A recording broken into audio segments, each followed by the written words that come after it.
अब देखिएगा इसी पवित्र बाइबल का पृष्ठ नंबर 4 पर उत्पत्ति 1 आरंभ यहाँ से होता है। आदि में परमेश्वर ने आकाश और पृथ्वी की सृष्टि की। पृथ्वी बेडौल और सुनसान पड़ी थी आदि। फिर इस प्रकार ये पहला दिन हो गया। फिर परमेश्वर ने उस अंतर को आकाश अर्थात आकाश कहा दिया थी, ये दूसरा दिन। फिर इस प्रकार ये तीसरा दिन हो गया। अब यहाँ देखो, फिर इस प्रकार ये चौथा दिन, और यहाँ ये चौथा दिन, और ये पांचवा दिन। अब छठे दिन में भगवान ने किस चीज की उत्पत्ति की? अब इसमें 26 नंबर आयत में लिखा है, फिर परमेश्वर ने कहा हम मनुष्य को अपने स्वरूप के अनुसार अपनी समानता में बनाएं, और वे समुद्र की मछलियों और आकाश के पक्षियों और घरेलू पशुओं और सारी पृथ्वी पर और सब रेंगने वाले जंतुओं पर जो पृथ्वी पर रेंगते अधिकार रखे, यानी उनका कंट्रोलर हो, खावे नहीं। तब परमेश्वर ने मनुष्य को अपने स्वरूप के अनुसार उत्पन्न किया। अपने ही स्वरूप के अनुसार परमेश्वर ने उसको उत्पन्न किया, और नर और नारी करके उसने मनुष्य की सृष्टि की।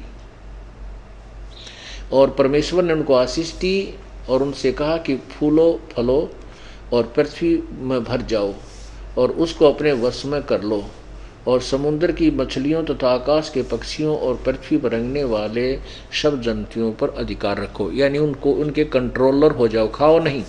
आगे स्पष्ट किया है कि फिर परमेश्वर ने उनसे कहा, सुनो, जितने बीज वाले छोटे छोटे पेड़ सारी पृथ्वी पर हैं और जितने वृक्षों में बीज वाले फल होते हैं, वे सब मैंने तुमको दिए हैं, वे तुम्हारे भोजन के लिए। स्पष्ट कर दिया है कि परमात्मा ने मनुष्यों को फिर परमात्मा ने कहा कि हम मनुष्य को अपने स्वरूप के अनुसार बनाएंगे।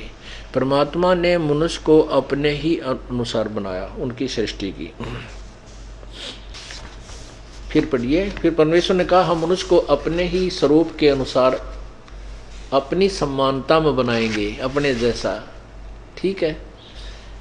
और आगे देखो, तब परमेश्वर ने मनुष्य को अपने स्वरूप के अनुसार उत्पन्न किया। अपने स्वरूप के अनुसार परमेश्वर ने उसको उत्पन्न किया और नर और नारी करके मनुष्य की सृष्टि की। अब हम यहाँ पर यह सिद्ध कर रहे हैं कि परमात्मा कैसा है। भगवान मनुष्य जैसा है, उसने मनुष्य को अपने ही स्वरूप में बना। जैसे नर नारायण कहते, नर नारायण रूप है, मनुष्य का नर जैसा ही स्वरूप है, और परमात्मा ने हमारे को मनुष्य को अपने ही जैसा बनाया। ये बिल्कुल प्रत्यक्ष और सत्य है। फिर ये भी स्पष्ट हुआ कि परमात्मा ने मनुष्य को मांस आहार का आदेश नहीं दिया। उस पूर्ण परमात्मा ने उसने कहा कि जितने भी ये छोटे बीज वाले, फिर परमेश्वर ने कहा कि सुनो, जितने बीज वाले छोटे छोटे पेड़ और सारी पृथ्वी के ऊपर हैं और जितने वृक्षों में बीज वाले फल होते हैं, वे सब मैंने तुमको दिए, वे तुम्हारे भोजन के लिए। कहीं मांस आहार के लिए नहीं कहा। फिर इन अन्य जीव जंतुओं को भी यही कहा है प्रभु ने। फिर और जितने पशु, पृथ्वी के पशु, आकाश के पक्षी और पृथ्वी पर रेंगने वाले जंतु हैं जिनमें जीवन का प्राण है, उन सब के खाने के लिए मैंने सब हरे हरे छोटे पेड़ दिए हैं। और वैसा ही हो गया। तब परमेश्वर ने कहा, कुछ बनाया था उसको देखा तो बहुत अच्छा था। इस प्रकार सांझ हुई, फिर भोर हुआ। इस प्रकार ये छठवां दिन हो गया। ठीक है। यूं आकाश और पृथ्वी और उसकी सारी सेना बनाना समाप्त हो गया, और परमेश्वर ने अपना काम जिसे वह करता था 7वें दिन समाप्त किया। उसने अपने किए हुए सारे काम से 7वें दिन विश्राम किया, और परमेश्वर ने 7वें दिन को आशीष दी कि वो पवित्र ठहराया, क्योंकि उसमें उसने सृष्टि की रचना के सारे कार्य से विश्राम लिया। अब पुण्यात्माओं ये ध्यान रखना कि यहाँ पवित्र बाइबल में कहा कि 6 दिन में सृष्टि रची, और 7वें दिन परमात्मा ने विश्राम किया। यही आपको पवित्र कुरान शरीफ सूरत फुरकानी 25 आयत नंबर 52 से 59 में स्पष्ट किया जाएगा कि वो कबीर नाम का भगवान है। कुरान शरीफ का ज्ञान दाता अल्लाह अपने पैगंबर हजरत मोहम्मद को कह रहा है कि ए मोहम्मद, हे पैगंबर, तो उस जिंदा महात्मा पर विश्वास कर दो, तुझे जिंदा महात्मा के रूप में मिला था वो कबीर।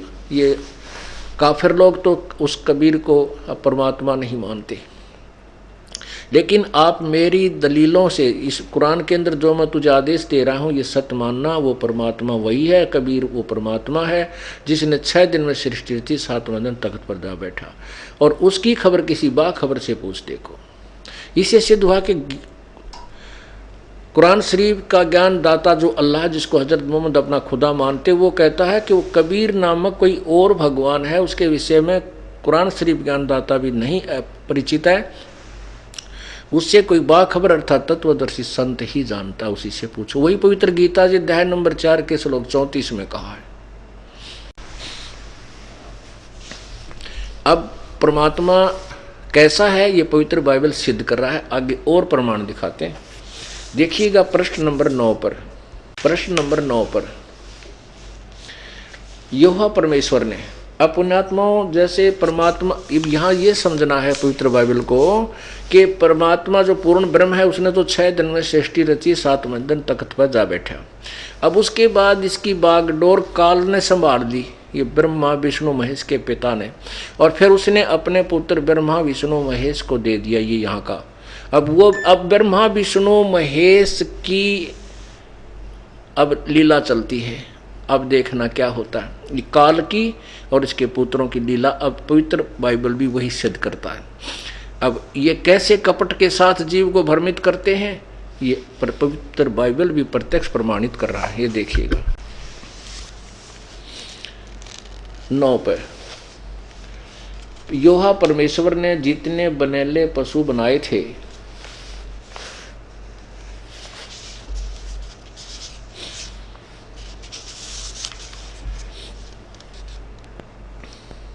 उन सब में सर्प धूर्त था। उसने इस स्त्री से कहा। अब क्या है कि थोड़ा सा विवरण देना पड़ेगा। कहते हैं उसके बाद कहते परमात्मा ने मिट्टी से बाबा या आदम बनाया और आदम की हड्डी निकाल कर उसी से उसकी पत्नी जो है बनाई, हव्वा बनाई। फिर उनको एक वाटिका में छोड़ दिया और उस वाटिका ने बगीची में छोड़ दिया। उसमें फलदार वृक्ष थे।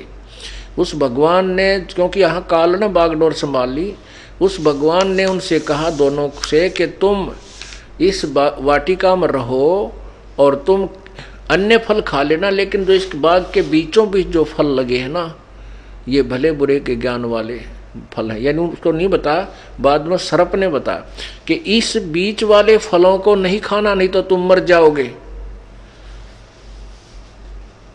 तो कुछ दिन के बाद कहते हैं सर्प ने उस स्त्री से कहा कि तुम इस वाटिका के फल खाते हो। हव्वा ने कहा कि हम इस वाटिका के और फल तो खाते हैं लेकिन बीच वाले फल को नहीं खाएंगे, क्योंकि परमात्मा ने मना किया हुआ है। कहा कि तुम इस फल को, इन फलों को खा लोगे, इन पेड़ों के फल को खाओगे तो मर जाओगे। सर्प बोला नहीं, वो झूठ बोलता है।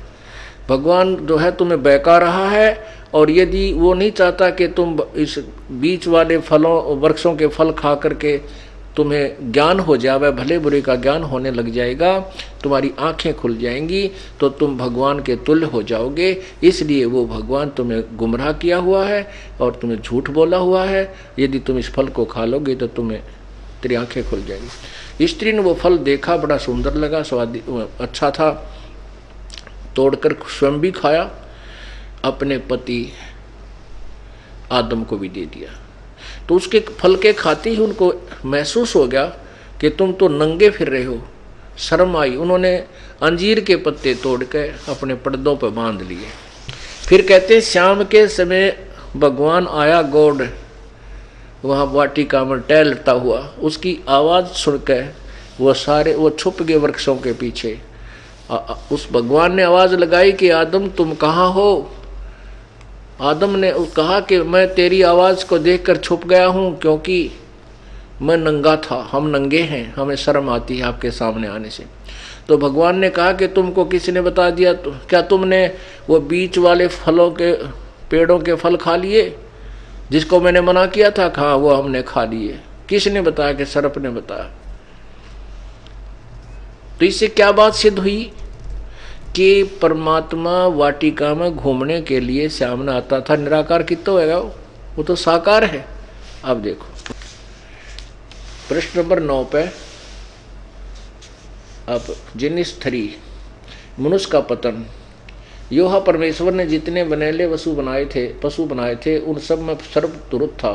उसने स्त्री से कहा, क्या सच है कि परमेश्वर ने कहा तुम इस वाटिका के किसी वृक्ष का फल न खाना? स्त्री ने सर्प से कहा, इस वाटिका के वृक्ष के फल हम खा सकते हैं, पर जो वृक्ष वाटिका के बीच में है उसके फल के विषय में परमेश्वर ने कहा कि न तो तुम इसको खाना है और न छूना है, नहीं तो मर जाओगे। तब सर्प ने स्त्री से कहा, तुम निश्चय नहीं मरोगे, वरना परमेश्वर आप जानता है कि जिस दिन तुम उसका फल खाओगे उसी दिन तुम्हारी आंखें खुल जाएंगी और तुम भले बुरे का ज्ञान पाकर परमेश्वर के तुल्य हो जाओगे। अतः जब स्त्री ने देखा कि उस वृक्ष का फल खाने के लिए अच्छा है और देखने में मनभाऊ है, बुद्धि देने के लिए चाहने योग्य भी है, तब उसने उसमें से तोड़कर खाया और अपने पति को भी दिया और उसने भी खाया। तब उन दोनों की आंखें खुल गई और उनको मालूम हुआ कि वे नंगे हैं, इसलिए दोनों ने अंजीर के पत्ते तोड़ जोड़कर लंगोट बना लिए। तब यूहा परमेश्वर जो दिन के ठंडे समय वाटिका में फिरता था का शब्द सुन को सुनाई दिया। तब आदम और उसकी पत्नी वाटिका के वृक्षों के बीच में यूहा परमेश्वर के पीछे से छिप गए। तब यूहा परमेश्वर ने पुकार कर आदम से पूछा, तू कहाँ है? उसने कहा, मैं तेरा शब्द बाड़ी में सुनकर डर गया, क्योंकि मैं नंगा था इसलिए छिप गया। उसने भगवान ने कहा, किसने तुझे बताया कि तू नंगा है? जिस वृक्ष का फल खाने को मैंने तुझे मना किया था, क्या तूने उसका फल खाया है? क्या तूने उसका फल खाया है? आदम ने कहा, जिस स्त्री को तूने मेरे संग रहने को दिया है उसी ने उस वृक्ष का फल मुझे दिया है और मैंने खाया। तब यूहा परमेश्वर ने स्त्री से कहा, तूने यह क्या किया? स्त्री ने कहा कि सर्प ने मुझे बहका दिया, तब मैंने खाया। अब देखो यहाँ एक स्पष्ट हो गया कि भगवान शाम के समय घूमन फिरन सैर सपट्टे को आता था, तो निराकार कितना हो गया? और उन तो बात कर बोलर बतलावे। आगे और देखो,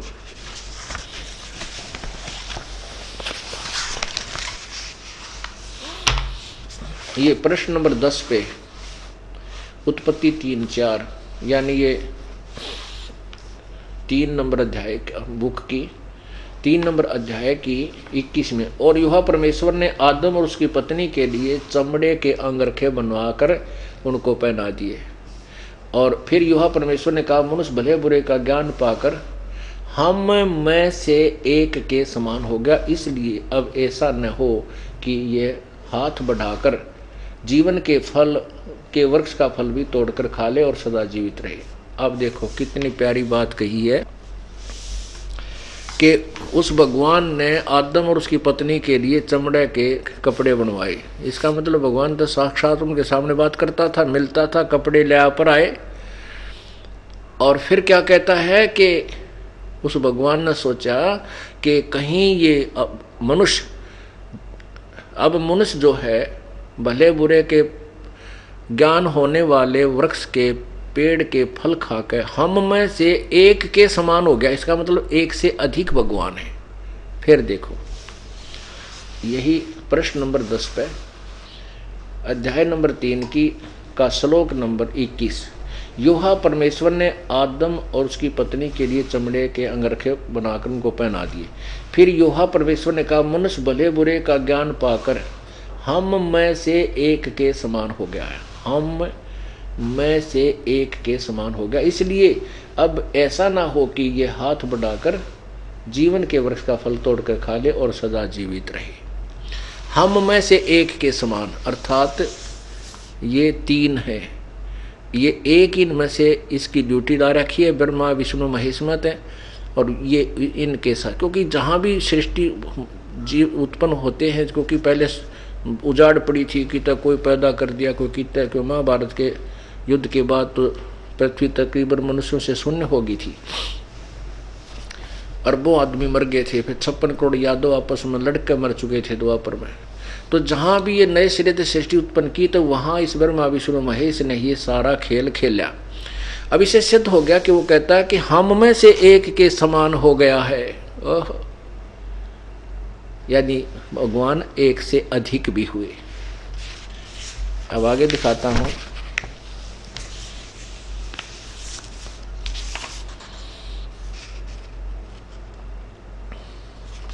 ये देखिएगा पृष्ठ 11 पे उत्पत्ति ग्रंथ और अध्याय, पृष्ठ 11 पे और 5वां अध्याय, अध्याय 5 का आदम की वंशावली यह है, जब परमेश्वर ने मनुष्य की सृष्टि की तब अपने ही स्वरूप में उसको बनाया। इस 11 नंबर पर एक और साक्षी दे दी कि आदम की वंशावली यह है कि जब परमेश्वर ने मनुष्य की सृष्टि की तब अपने ही स्वरूप में उसको बनाया। यानी यहाँ भी प्रमाण दे दिया 11 पृष्ठ पे 5वें अध्याय में कि भगवान ने जब मनुष्य बनाया तो अपने स्वरूप में अपने जैसा बनाया। और देखिएगा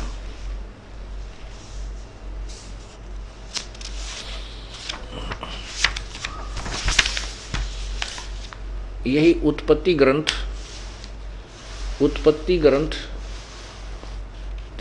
पृष्ठ 23 और 17 अध्याय में और प्रथम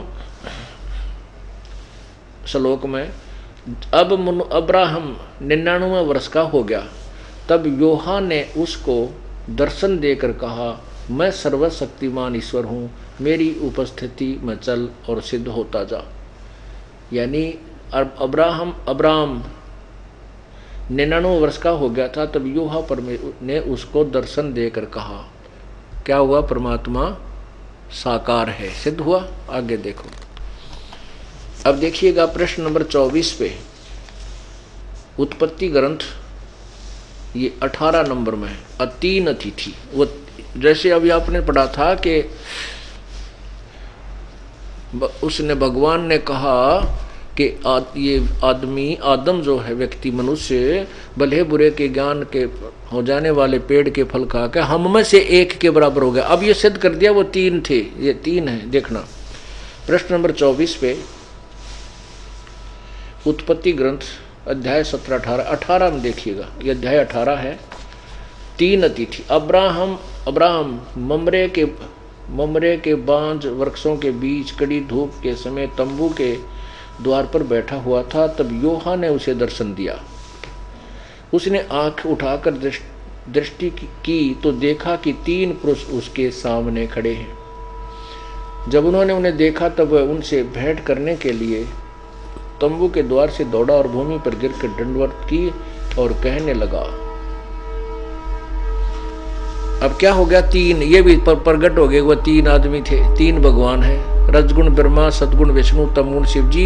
ये सभी को यही व्यवस्थित किए हुए हैं। ये सिद्ध हो गया कि परमात्मा साकार है, दर्शन देता है, और वो 3 भी हैं, वो भी साकार हैं।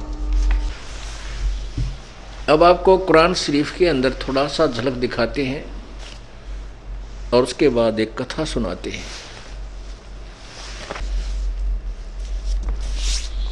ये देखिएगा कुरान शरीफ, इसके विषय में लिखा है कि यह वह इल्हामी किताब है जिसमें कोई संदेह की गुंजाइश नहीं। कुरान शरीफ यह है, मुतर्जमा है बरहिसी, यानी इसका अर्थ है सानुवाद सटीपण, शास्त्रीय अरबी पद्धति पर नागरी लिपि में। रूपांतरकार है नंद कुमार अवसथी, शेरवानी संस्करण।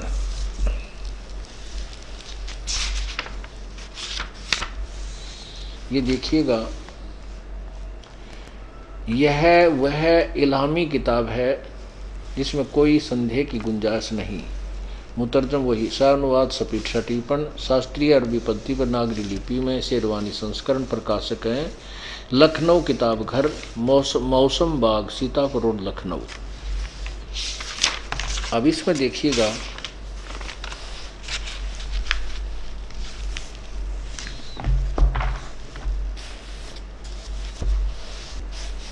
यह है कुरान शरीफ पृष्ठ 604 पे, सूरत फुरकानी 25 आयत नंबर 52। हम 52 को पढ़ेंगे, पहले 52 से प्रारंभ करेंगे। ये अब हिंदी में, लिपि हिंदी है और भाषा अरबी है। फला तुतियल काफिरिन व जाहिदुहुम बिही जिहादन कबीरन। अब इसको कबीरन को कबीर भी लिखते हैं, कबीरा भी लिख देते हैं। जैसे ये आपको दिखाते हैं, ये वही कुरान मजीद देखिए, सेम टू सेम है, नाम मंत्र कुरान शरीफ कहो चाहे मजीद कहो। कुरान मजीद अरबी मऊ अरबी मतन, ऑफिस बुक डिपो, मटिया महल, जामा मस्जिद, दिल्ली 6, यहाँ से प्रकाशित है ये। कुरान मजीद हिंदी मुतरजम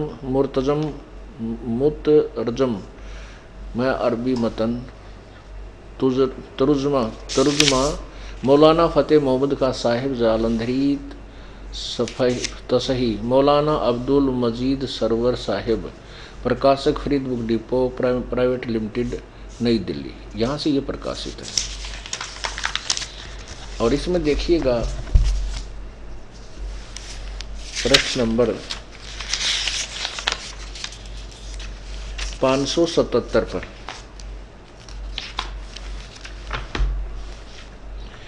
इसमें कोई भी अंतर नहीं है, केवल थोड़ा पृष्ठ का अंतर है। 577 पर देखिएगा,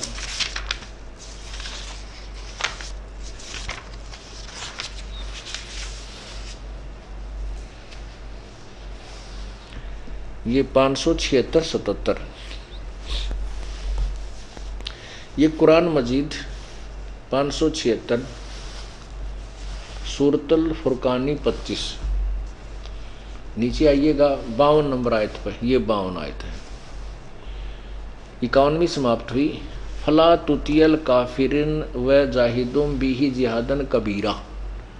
इसको कबीरन कहो चाहे कबीरा कहो चाहे कबीर कहो, देखो कबीरा, और यहाँ इसकी हिंदी किया हुआ है। अब मैं आपको केवल इतना ही दिखाना चाहता था कि इसको कबीरन कहो चाहे कबीरा कहो चाहे कबीर कहो।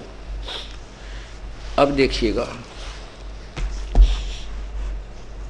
ये कुरान शरीफ है, ये पवित्र कुरान शरीफ सूरत फुरकानी 25 प्रश्न नंबर 604 पे, नीचे हम वहीं पर 52 पर आते हैं। फला तुतियल काफिरिन व जाहिदुम बिही जिहादन कबीरन, इसका यहाँ अनुवाद किया है इन्होंने। ये 51 समाप्त है 52। ए पैगंबर, यानी जो कुरान शरीफ बोलने वाला खुदा कह रहा है हजरत मोहम्मद जी को, ए पैगंबर तुम काफरों का कहा न मानना और इस कुरान की दलीलों से उनका सामना बड़े जोर से करो। इन्होंने कबीर का अर्थ बड़ा कर दिया।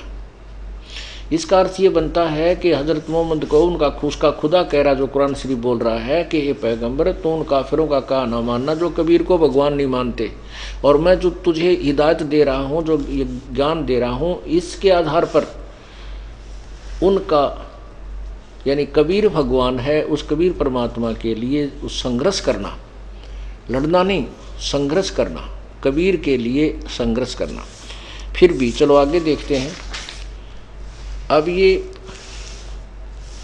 आयत नंबर 58 देखें, इसमें खबीरा कहो चाहे कबीरा कहो, कबीरन कहो, एक ही बात है। इसका अर्थ इन्होंने बड़ा ही किया है, और यहाँ भी खबीरन 59 में खबीरन कहो कबीरन कहो, एक ही बात है। ये सर्व भाषा में अंतर, बोलने में अंतर होता है, लिखने में भी उसका अंतर थोड़ा बन जाता है। अब देखिएगा, अब यहाँ इसका अनुवाद हम लेते हैं।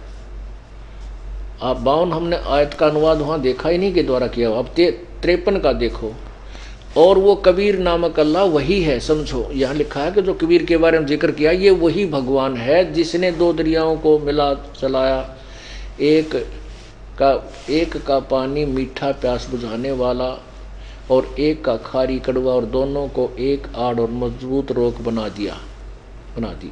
और वही है जिसने पानी की बूंद से आदमी को पैदा किया, फिर उसको साहिब नसब यानी किसी का बेटा या बेटी और ससुराल वाला आदि आदि बना दिया। और तुम्हारा परवदिगार हर चीज के करने में शक्तिमान है। चम्मन 55 शुरू होती है 55 आयत। और काफिर अल्लाह के सिवाय ऐसों को पूजते हैं जो न उनको नफा पहुंचा सकते हैं और न उनको नुकसान, यानी अन्य देवताओं की पूजा करते हैं, वो ना कुछ हानि कर सकते हैं ना लाभ। और काफिर तो अपने परवरदिगार से पीठ दिए हुए उस भगवान कबीर से दूर विपरीत हो चुके हैं, मुंह मोड़े हैं। अब 56 में कहा कि ए पैगंबर, अब 55 समाप्ति 56 शुरू हुई। ए पैगंबर, हमने तुमको खुशखबरी सुनाने और सिर्फ अजाब से डराने के लिए भेजा है। 57 में क्या कहा है, इन लोगों से कहो कि तुमसे इस अल्लाह के हुक्म पर मैं कुछ मजदूरी नहीं मांगता, हाँ जो चाहे अपने परवरदिगार तक पहुंचने की राह इख्तियार कर ले। अब 58 में क्या कहा है, 58 में यहाँ देखिए, 58 में खबीरा शब्द है, 59 में भी कबीरन या कबीरा कुछ भी समझो, ये एक ही अर्थ है।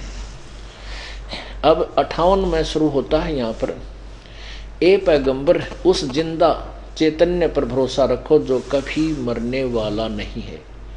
ये कबीर परमात्मा हजरत मोहम्मद जी को, कबीर भगवान हजरत मोहम्मद जी को भी एक जिंदा महात्मा के रूप में मिले थे, उनको भी सचखंड सतलोक लेकर गए थे। लेकिन उससे पहले हजरत मोहम्मद जी जबरील नाम के देवता के द्वारा इतना भयभीत कर दिया गया था, उसको डरा कर गला घोंट कर भयभीत करके उनको अपने वाला ज्ञान घोट कर पिला दिया था और भयभीत कर दिया था।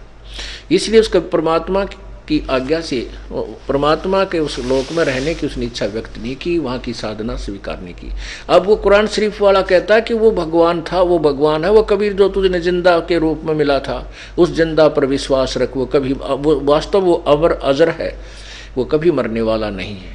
अब देखो 58 में आयत यहाँ शुरू होती है, पैगंबर उस जिंदा यानी जिंदा पर भरोसा रखो जो कभी मरने वाला नहीं है, और तारीफ के साथ उसकी पाकी बयान करते रहो, उसकी महिमा का गुणगान करते रहो, और अपने बंदों के गुनाहों से वो बाखबर है, अर्थात वो पाप विनाशक है। गुनाह माने पाप। अब 59 में स्पष्ट किया है कि जिसने आसमानों और जमीन और जो कुछ उनके बीच है उसको 6 दिन में पैदा किया, फिर तख्त पर जा विराजा, वह अल्लाह बड़ा। अब अल्लाह बड़ा, इस कबीरा का अर्थ है, खबीरा का जो 59 में खबीर है, इसका बड़ा अर्थ कर दिया। यहाँ हम लिखते हैं वह है अल्लाह कबीर, वह अल्लाह कबीर रहमान है, और जो उसकी खबर किसी बाखबर यानी इल्म वाले से पूछ देखो। ओहो, फिर पढ़ो 59वीं, जिसने आसमानों और जमीन और जो कुछ उनके बीच में है सबको 6 दिन में उत्पन्न किया, पैदा किया, फिर तख्त पर जा विराजा, वह अल्लाह बड़ा, अर्थात वह अल्लाह कबीर रहमान है, जो उसकी खबर किसी बाखबर से, तो उसकी खबर किसी बाखबर अर्थात इल्म वाले से पूछ देखो। सत साहिब। अब क्या निष्कर्ष दिया इस पवित्र शास्त्र ने भी कि दोनों पवित्र सदग्रंथों ने, पवित्र बाइबल और पवित्र कुरान शरीफ ने रल मिलकर सिद्ध कर दिया कि वो कभी परमात्मा साकार है, नर आकार है, मनुष्य जैसा है, मानव सदृश है, और उसका नाम वो शरीर है, उसका नाम कबीर है, जिसने 6 दिन में सृष्टि की थी, 7वें दिन तख्त पर जा विराजा। एक शेख फरीद नाम के मुसलमान संत थे, भक्त थे। वो बचपन में काफ़ी शरारती था, और माताजी प्रतिदिन नमाज करने को कहती थी, वो नहीं करता था, मानता नहीं था। तो वो कहता था मुझे अल्लाह से क्या मिलेगा, मैं क्यों करूं नमाज। तो एक दिन माँ ने कहा बेटा अल्लाह तुझे खजूर देगा। अब शेख फरीद जी को खजूर बहुत प्रिय थे, उसके फेवरेट फ्रूट था वो। तो कहने लगा माँ सचमुच, हाँ देख ले अल्लाह ने खजूर ने दिया तो मैं कभी नमाज नहीं करूँगा। माता ने कहा अवश्य देगा बेटा। वो ये नोचाव थी कि यो किसी तरह भगवान अल्लाह नमाज तो बालक से के करनी आवे, पर यो शरारत पीछा छोड़ दे, मैं अपना कोई काम कर लूँ, नरे उलाने लावे। तो उसने क्या किया कि एक चद्दर बिछाई और कहा बेटा जब तक मैं ना कहूँ ना आँख ना खोलिए, और ऐसे ऐसे विधि बता दी, ऐसे लेट कर और मत्था टेक कर, और क्या क्या कहूँ माँ कि न्यू कहता रही अल्लाह मुझे खजूर दे, अल्लाह मुझे खजूर दे। वो न्यू करता रहा, अल्लाह मुझे माँ अपने काम लाएगी। उसने क्या किया उसकी माँ ने कि थोड़े से खजूर ला के उसमें 2-4 खजूर एक पत्ते में लपेट के उसके जहाँ वो चद्दर बिछा रखी थी आसन उसके नीचे रख दिए। और फिर उसने माँ ने कहा कि बेटा अब उठ ले, जो माँ का काम हो लिया कि अभी शरारत करेगा तो मैं इसने किताब पकड़ जाऊंगी, बैठा लूंगी। तो उठा, उसने देखा कहीं खजूर तो है नहीं और चल पड़ा। कहने लगा माँ तू तो बहुत झूठी है, आप कह रहे थे कि मुझे अल्लाह खजूर देगा, अल्लाह ने खजूर तो नहीं दिया, अभी आज के बाद कभी नहीं करूँगा मैं नमाज। माँ बोली बेटा अल्लाह ऐसे कोई सबके समक्ष थोड़ा ही देता है, वो तो गुप्त रूप से दिया करता। देख तेरा जिस कपड़े पर तू आज कर रहा था, देख उसको उठा के। उसने उठा कर देखा एक पत्ते के बीच में और खूब 4-5 खजूर, वो खावर कूद कूद कर नो क्या माँ अब बता फिर कब करनी है तेरा वो नमाज, के वो खा लिया ना जो थोड़ी देर बाद चाहे। कहते माँ अब नमाज कब करनी है बताइए मुझे। वो 5 टाइम करनी होती है। तो ऐसे वो क्या करती थी कि जब वो व्यस्त हो जाता था आंखें बंद करके कहता अल्लाह मुझे खजूर दे, तो माँ चुपके से वो खजूर रखाती थी।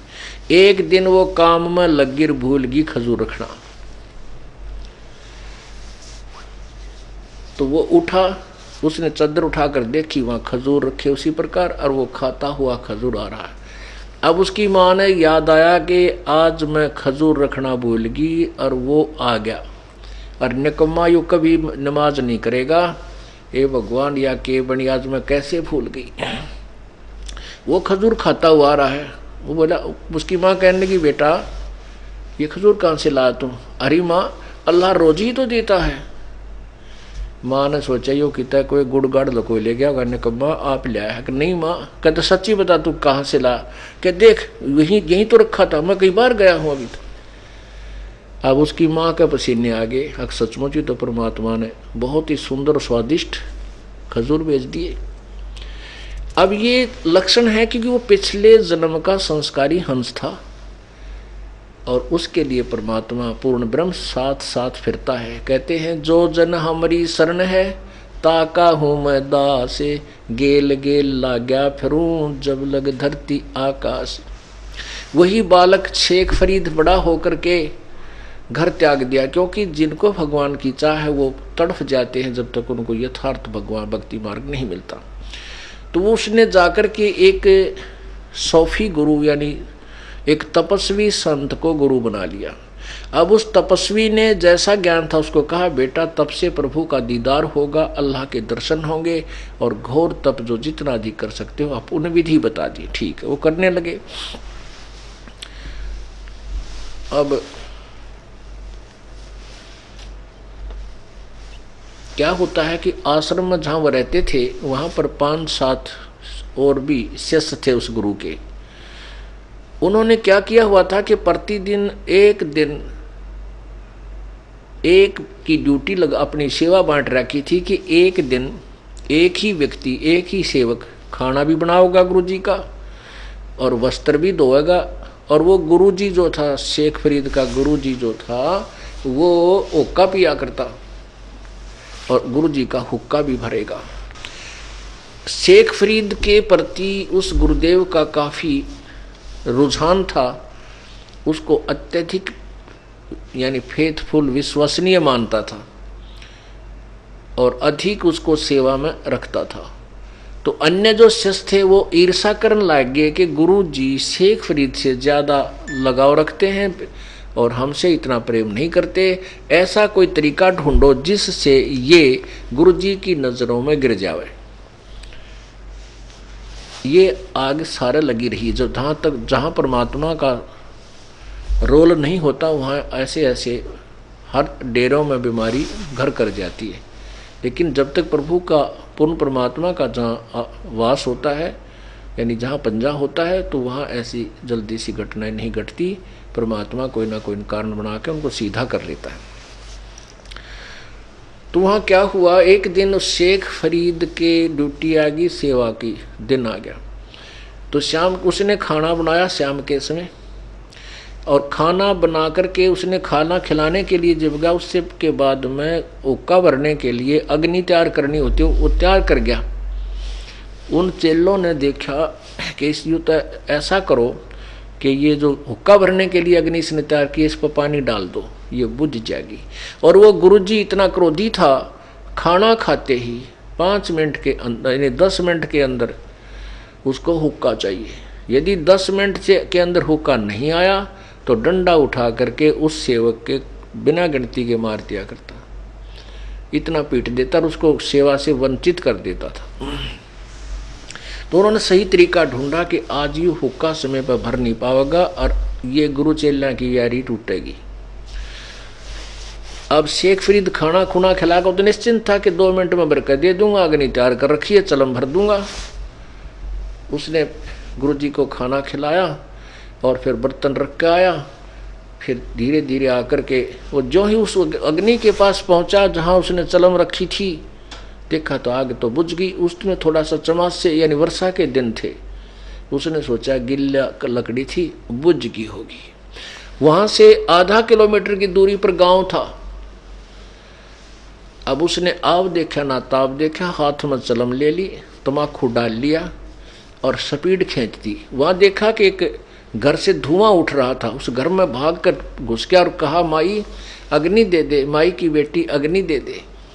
अब वह माई जो है दुखी हो रही थी, फूक मारे धुआं आग बाढ़, वह बड़ा नहीं आथा में का पानी पड़ा।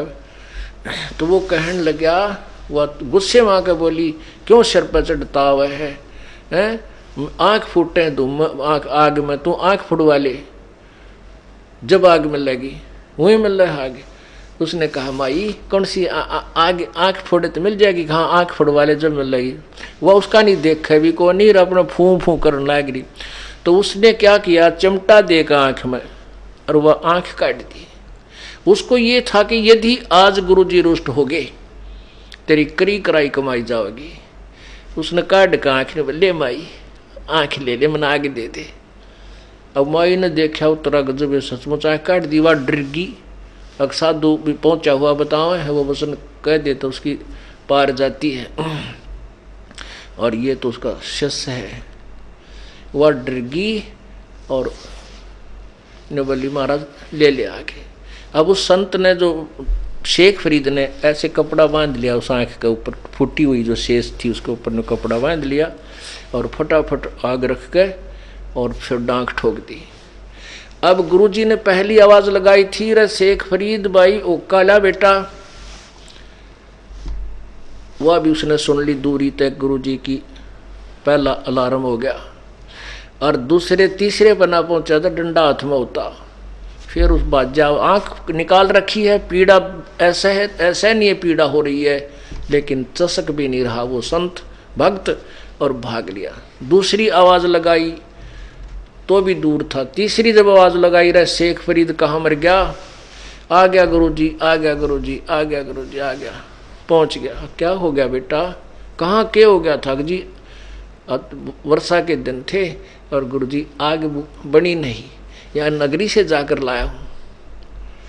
कहा अच्छा बेटा, तेरी आंख का क्या हो गया? बस जी आपकी दया है, बस कुछ नहीं हुआ जी, भागा जाऊँ था, थोड़ी सी ऐसे खरोंच सी आ गई, एक झाड़ी लगी और बांध कर नो। और अच्छा बेटा को दवाई दुई कर ले। अब गुरुजी तो पी का हुक्का पड़ गया, खर्राटे मारे। वो माई ने नींद आवना रात ने गया कि बनी है भगवान, देख कैसा पाप हो गया मेरे ते। अब उसने क्या किया कि वो एक कपन से रख रखी थी आँख, वह छुपा रखी कि रात न जाऊं को नहीं, सुबह जाऊंगी। वह सुबह उस आँख को लेकर के गई, कहने लगी महाराज जी मेरे से गलती होगी, मुझे माफ़ कर दो। क्या हो गया बेटी?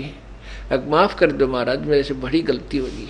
ऐसे ऐसे आपका भक्त आपका शिष्य अग्नि लेने गया था और मैं दुखी हो रही थी, धुएं में अग्नि गिल्ली थी, मौसम गिला था और वातावरण गिला होने से लकड़ी भी ठीक से नहीं जल रही थी। मैं फूंक मार मार के मेरी आंखें धुएं से खराब हो रही थी और मैंने ऐसे ऐसे कह दिया और आपके शिष्य ने आंख सचमुच निकाल के दे दी। ये गुरुजी मैंने माफ कर दो, मेरे पाप लग गया, मैं तो वैसे ही कहा था। उसने संत ने सोची रहे तेरा गजब हो लड़के बुला रहा शेख फरीद, बुला शेख फरीद कहाँ है भाई, बुलाइयो। के आ गया गुरु, देख लिया उसने भी माई आ गई भाई, या तो बात बिगाड़ दी। कहने लगे बेटा क्या हो गया तेरी आंख के? कुछ नहीं गुरुजी आप बैठे, दास को क्या होगा? गुरुजी बोला आंख खोल इस कपड़े ने। वो कपड़ा खोला तो आंख नो की नो पाई, लेकिन थोड़ी छोटी होगी पहले वाली से, और वह माई नारी ले रही। अब पुण्यात्माओं ये दास आपको क्या बताना चाहता है, ये तत्व ज्ञान सुनाना चाहता है। कहते हैं इतने सिद्ध पुरुष थे शेख फरीद के वो गुरुदेव कि आंख भी जो की तो होगी उसकी फूटी हुई, लेकिन मोक्ष फिर भी नहीं था। अब ध्यान से सुनना इस तत्व ज्ञान को। कुछ दिनों के बाद वो संत का देहांत हो गया और शेख फरीद ने सोचा भाई गुरुजी ने कहा है कि तप करने से परमात्मा के दर्शन हो सकते हैं। अब जैसा भी उस अज्ञानी गुरु ने डड़े डोण की आज्ञा दी थी, उस शिष्य के करे वो तो तन मन तन से पर कुर्बान था।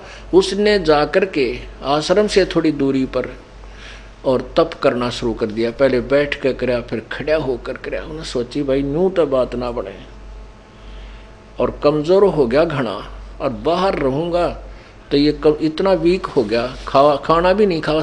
कहते हैं 12 वर्ष में शेख फरीद ने 1.25 मन अन्न खाया था, यानी 50 किलो 12 वर्ष में। तो कितना एक दिन में कितने कै ग्राम पड़े हिसाब लगा लो। हम तो 1.25 मन खा जा मनमान एक महीने में, और उसने 12 वर्ष में खाया। तो वो उसके शरीर की क्या स्थिति होगी थी, केवल अस्थि पिंजर शेष था। एक दिन वो लेटा हुआ था और बहुत घबराया हुआ था, हे भगवान ये शरीर भी जाएगा और दर्शन भगवान के हुए नहीं। वो ऐसा बाहर लेट गया, लेटा हुआ था। इतने में कौवे आगे ने सोचे ये आदमी मरा पड़ा है, इसके औरतों की तो मांस है कोई नहीं, क्योंकि सूखा पड़ा कति लकड़ जैसा, कमजोर इतना हो गया। उसने कौव्या ने सोची आंख खा लो, ये थोड़ी बहुत गिल्ली पावेंगी। तो माथे पर काग आकर बैठ गए, और जो ही काग आए तो शेख फरीद कहने लगा भाई कव्यो मेरी आंख ना फोड़ो, आंख छोड़ दो, मेरे शरीर पर कहीं मांस बचा हो इसको सारे को खा लो, भाई आंख ना फोड़ो, मेरी आंख ना खाओ, हो सकता मुझे भगवान के दर्शन हो जाए। इतने जब वो बोला तो काग उड़ गए, अक्यूत आदमी जीव है। अब उसने सोचा भी यहाँ तो ये कौवे तेरी आंख फोड़ेंगे और भगवान के दर्शन हो कोई ना। उसने क्या किया, पैर के रस्सा बांध के, और जिस वृक्ष के एक कुएं के ऊपर से वृक्ष की टहनी मोटी डार जा रही थी, उसका रस्सा बांध के हाथ पहुंच जाए इतनी निकट थी, और धीरे धीरे उनको पकड़कर कुएं में उल्टा लटक गया और कहा भी या तो मर जावांगे या भगवान के दर्शन हो जाएंगे। अब तो अंत तो आइडिया, अब यो तप और करके देख लियो, उल्टा लटक के। तो कहते हैं वो काफी ऐसे शाम एक बार बाहर आवे, खाना थोड़ा सा जिसा आहार करे, उल्टा फिर कुएं में लटक जाए। तो ऐसे वो लटका हुआ था और फूट फूट कर रोने लग गया, ये परमात्मा जीवन बर्बाद हो गया, आपके दर्शन हुए नहीं। अब परमात्मा कहते हैं जो जन कभी ऐसी आत्मा है, चाहे आज कोई हिंदू धर्म में, चाहे मुसलमान में, सिख या ईसाई धर्म में, जो पुण्यात्मा परमात्मा की शरण में आएंगी वर्तमान में, तो वो भी पहले कभी परमेश्वर के साथ रही है। तो जब उसने देखा हृदय से वो रो रहा है, फूट फूट कर रो रहा है, कभी जीवन गया, परमात्मा आए सतलोक से, कबीर भगवान अल्लाहू अकबर, और खड़ा होकर के उस रस्से को पकड़कर परमात्मा ने कुएं से बाहर उसको निकालना शुरू किया। अब शेख फरीद ने सोचा कि ये कोई शरारती आदमी है और तुझे तंग करना चाहता है, क्योंकि पहले भी ऐसे ग्रामीण बच्चे शरारती आकर के उसके रस्से को पकड़कर ऐसे हिला देते थे। शेख फरीद कभी इधर लगता कुएं का, कभी उधर लगता, कभी ऐसे हाथ कर लेता, कभी यूं कर लेता। वो बालक से छोड़ छेड़ छाड़ कर चले जाते थोड़ी देर में। तो उन्होंने सोचा आज ही ऐसा शरारती इसने बाहर निकाल लिया मैं। तो कहने लगा भाई, शेख फरीद बोला कि ए भाई मुझे मत तंग करे, अपना काम करे, मैं अपना काम कर रहा तू अपना काम करे। परमात्मा बोले भाई क्या काम कर रहा तू? कि मैं भगवान प्राप्ति के लिए परमात्मा के दर्शनार्थ अपनी साधना कर रहा हूँ। परमात्मा बोले मैं हूँ वो अल्लाह अकबर, मैं वो परमात्मा हूँ जिसको तू देखना चाहता है, जिसके लिए तू तपस्या कर रहा है, मैं वो भगवान हूँ। और शेख फरीद ने सोचा ये सचमुच बदमाश आदमी है, निकम्मा। फिर भी संत आधीनी से बोलते हैं, कहने लगे भाई आप भगवान नहीं हो, भगवान तो आप जैसा नहीं होता, भगवान दिखाई थोड़ा देता है, वो तो बेचून है, निराकार है। यानी पीछा छुटावा था कि मैंने छोड़ दे, उल्टा सुल्टा बोलूंगा तो गड़ देगा। तो कहने लगा भगवान तो बेचून है, निराकार है, वो दिखाई थोड़ा ही देता है। परमात्मा बोले भले आदमी आप किस लिए साधना कर रहे हो? कि भगवान के दीदार के लिए। अरे भले आदमी, एक तरफ तो आप कह रहे हो कि भगवान तो निराकार है, वो दिखे को नहीं, और फिर उसके देखने के लिए दीदार के लिए तू शरीर खत्म करने जा रहा है। तेरी थ्योरी तो देख लो क्या है, तू कर क्या रहा है। अरे दीदार करेगा तो उसके वो साकार भी होगा, साकार बिना तू दीदार क्या करेगा। अब कहते हैं गामकार ज्ञान का तो चमका ऐसा वो है, एक हो जाया कर जल्दी ही मार जाया कर ज्ञान, तो उसको तो एकदम सारे सक्रिय सिद्ध हो गए बुद्धि के रत तेरा गजब हो। इधर ते देखना चाहता हूं और फिर उसको निराकार को दिखाई थोड़े देता है, फिर क्यों डलेट हो रहा है। नो के नो पैर पकड़ दिए, उल्टे लटके लटकाए। अब उनको ये पता था कि कुरान शरीफ में लिखा है कि परमात्मा के विषय में कोई बाखबर बताओगा, तो उसने फिर भी नहीं जची वो भगवान है, यकीन नहीं हुआ, विश्वास नहीं हुआ। उसको इतना महसूस हो गया शेख फरीद को कि ये बाखबर जरूर है, और मिल गया आज भगवान मिलाने वाला। तब परमात्मा ने, क्योंकि तत्वदर्शी संत की भूमिका भी वही करता है, तो प्रभु ने कहा कि भाई मैं तुझे परमात्मा पाने की विधि बताऊंगा बेटा, मैं वो बाखबर हूँ, नो सोच ले। तो तब उस शेख फरीद से कहा कि क्यों अपने शरीर का नाश करे, शरीर गिला तूने के दुश्मनी है जो खाना भी छोड़ दिया, इसको खत्म कर रहा है। भोजन खा पर ज्यादा मत खा, इतना खाओ कि शरीर हल्का फुल्का रहे, और ज्यादा भी नहीं खाना चाहिए। एक धड़ी खा कर गुड़ाई टूटे जा भक्ति कैसे होगी। प्रथम अंजल संयम राखा, योग युगत सब सतगुरु भाखे। तब उस शेख फरीद का कल्याण कबीर परमेश्वर ने कुछ दिन वहाँ तत्वदर्शी संत रूप में रह करके उसका संयोग साध दिया, एक आश्रम सा बनाया अपनी शक्ति थे सिद्धि थे, और शेख फरीद को वहाँ रखा और भक्ति योग्य, उसको मोक्ष योग्य बनाया। बोलो सतगुरुदेव।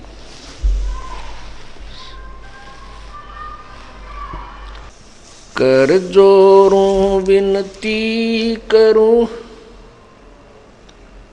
धरूं चरण पर शीश, गुरु जी राम देवानंद महाराज जी ने दियो नाम बख्शीश। कोटि कोटि सिजदा करूं, कोटि कोटि प्रणाम, चरण कमल में राखियो मैं बांधी जाम गुलाम।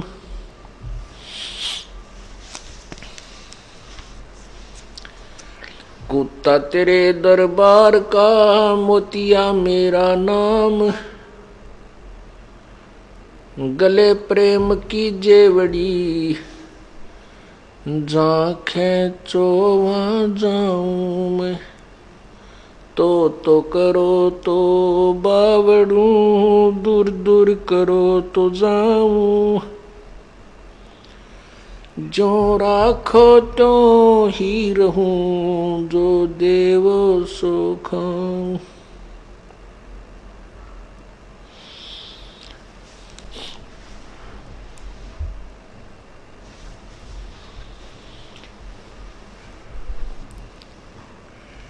गुरु बड़े गोविंद से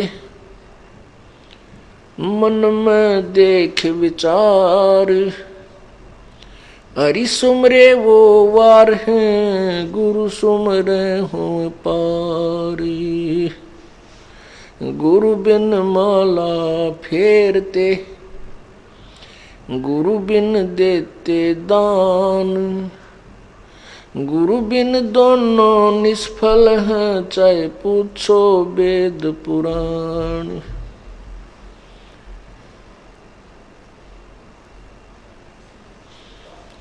राम कृष्ण से कौन बड़ो, उन्हों भी गुरु कीन, तीन लोक के वे धनी, गुरु आगे अधीन।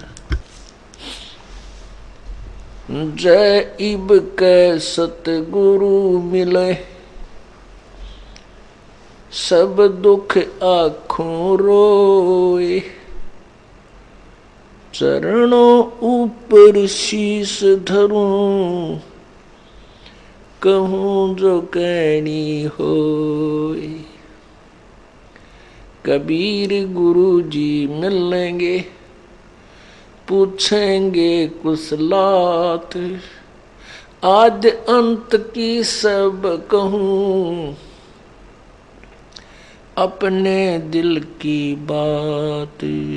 गुरु जी तुम ना भूलियो, चाहे लाख लोग मिल जाएं, हमसे तुमको बहुत हैं, तुमसे हमको नाई। तुमरे विसारे क्या बने, किसकी शरण में जाऊं, शिव ब्रंच मुनि नारदो, इनके हृदय न समाऊं।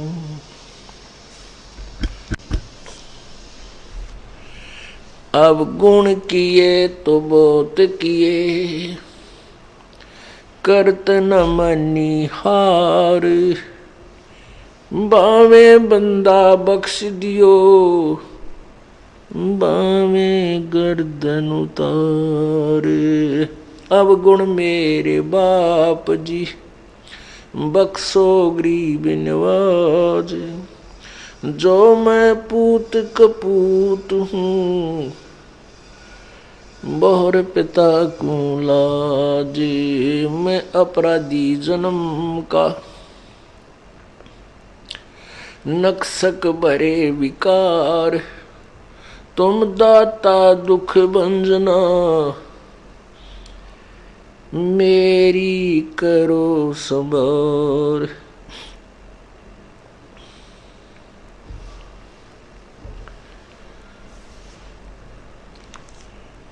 बंदे तू कर बंदगी,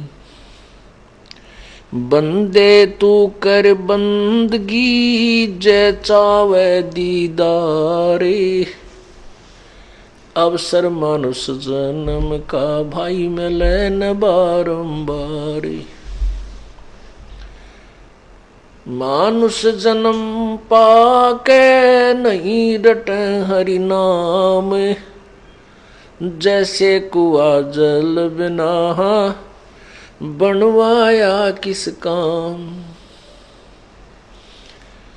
मानुष जन्म दुर्लभ है, ये मिले न बारंबार।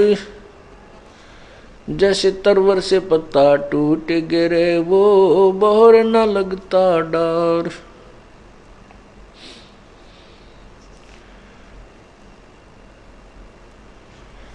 पृथ्वीपति चकवे गए, जिनके चक्र चलंत, रावण सरीखे कौन गिण, भाई ऐसे गए अनंत।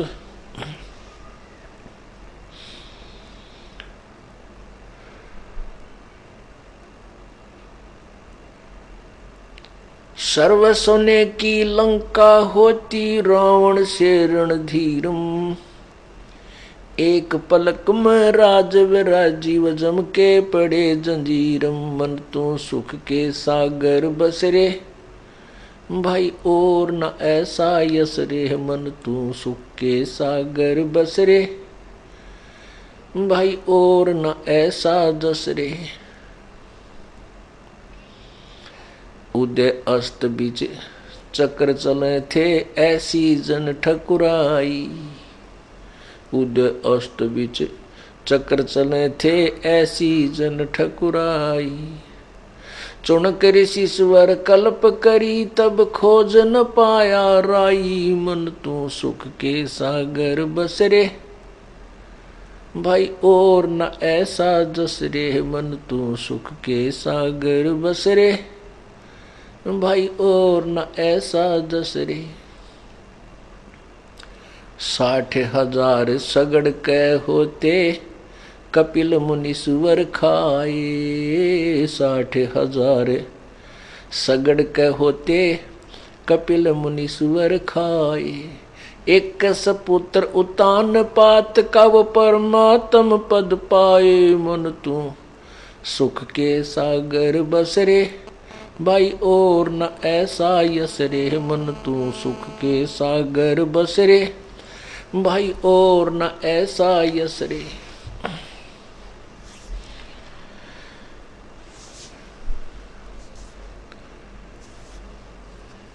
क्या मांगू कुछ थिर न रहाई, देखत नैन चला जग जाई। 1 लख पूत 1.25 लख नाती, उस रावण के दीवान बाती।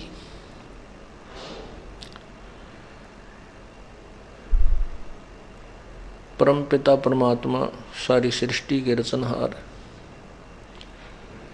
सर्व संकट निवारण मंगल करण कबीर परमेश्वर अपने सतलोक को छोड़ करके अपनी आत्माओं के लिए, अपने बच्चों के लिए इस काल के गंदे लोक में आते हैं। और वो हमें ये समझाने का प्रयत्न करते हैं कि बच्चों ये तुम्हारा मूल स्थान नहीं है, ये तुम्हारा रहने का स्थान नहीं है। तुम मेरी आत्मा हो, तुम मेरे बच्चे हो।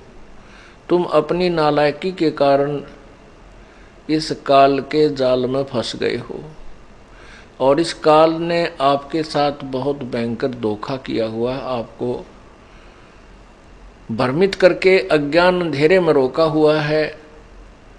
मैं तुम्हें ये तत्व ज्ञान रूपी टॉर्च देने आया हूं, इसकी रोशनी में तुम अपने घर आ जाओगे।